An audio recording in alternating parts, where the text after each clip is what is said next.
we're joined again by Ian Fortune, Barry Drake and Damien Lonergan, and we're going to run through Saturday's 8 heats for the second round of the BoyleSports Irish Greyhound Derby. And what a cracking race that we're going to start off with, lads. We've got Pestana, the 8-1 anti-post favourite, cut from 12-1 after his phenomenal 21-21 run last week. Ian Fortune, I'm going to go straight to you. He looks a penalty kick in this heat, doesn't he? I'm not sure about a penalty kick. Obviously, he's taking on a special performer in the form of New Win Taylor. This fellow, obviously, Produce Stakes winner, 12-12. He lost his unbeaten tag last week. His first run back at Shelbourne Park, completely missed the kick, had to work for the lead. Obviously, he will improve for the run.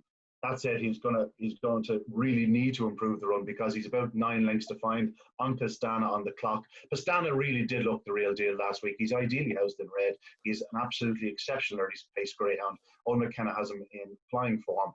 And yeah, 8-11 is perhaps on the generous side, but certainly not a penalty kick in terms of New Win Taylor if you produce something like his best. But I couldn't fancy the rest. I think it's going to be a dead shootout between this pair, but I expect Pestana to continue his unbeaten run through the BoyleSports Derby. And Barry, what are your thoughts on this race? Yeah, I've really enjoyed watching Pestana develop over the last couple of weeks, I suppose.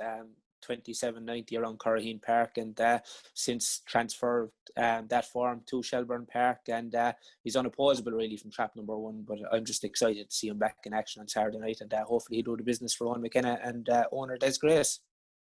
And Damien, I'm going to go to you for, I know you've made him the 8-1 favourite. Talk us through the outright prices at the moment and the 8-11 for Pestana for Saturday night.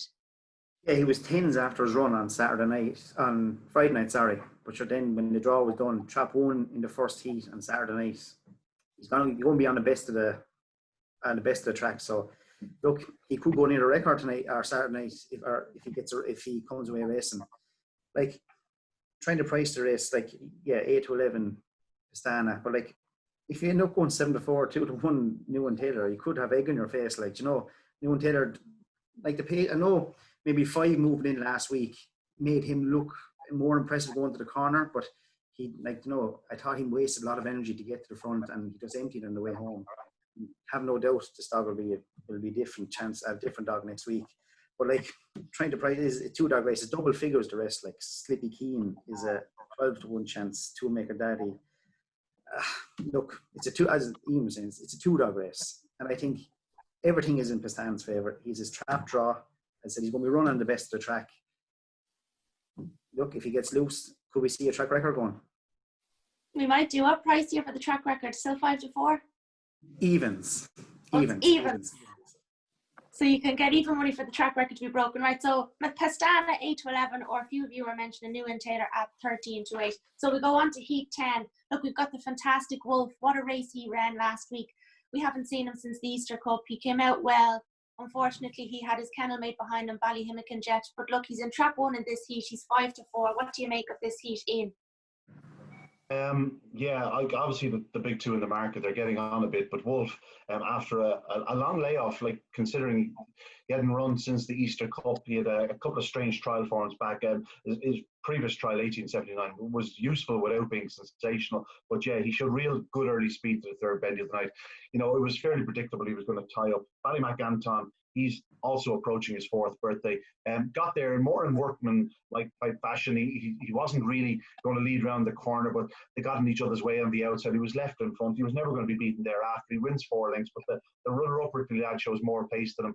I'm sure there's better to come from both of them, but I can see why they're dominating the market, because it really is difficult to make too many claims for the remainder. Soldier Spy, don't have him down as a stout there. Grand Slam champ, badly drawn out in 5. Atlanta Zet ran very well the other night for Noel Neenan. Should find early speed. He's going to have to show that and more to lead around in this contest, however, with Wolf in trap 1.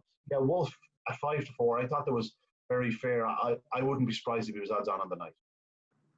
And Barry, I'll come to you. You might know more about this than Noel Neenan. He's from Limerick, down your neck of the woods. Athletic Gazette, he ran a great race last week. Are you giving him any sort of a chance, or are you in Wolf's camp?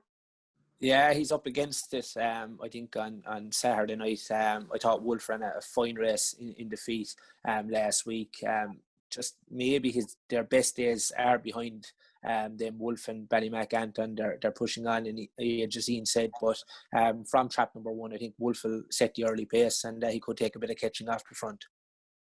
Brilliant. And Damien, are you giving Gerwin Price's dog any chance on Saturday night?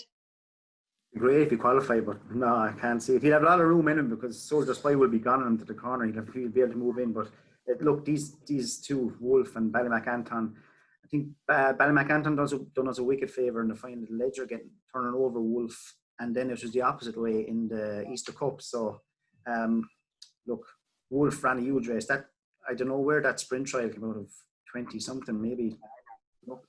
Is there something wrong with the clock or something like that? Like, geez, like I would have walked around Shelburne that myself. But look, when Graham, when he came into the first round of Derby, he knew obviously that was right. Graham said he was going to improve as the Derby goes on. If he improves further from last week, yes, he's the upper hand in this. I think a level break, himself and Anton, he leads Anton 6 out of 7 days. If he leads him, I don't think Anton will be picking him up.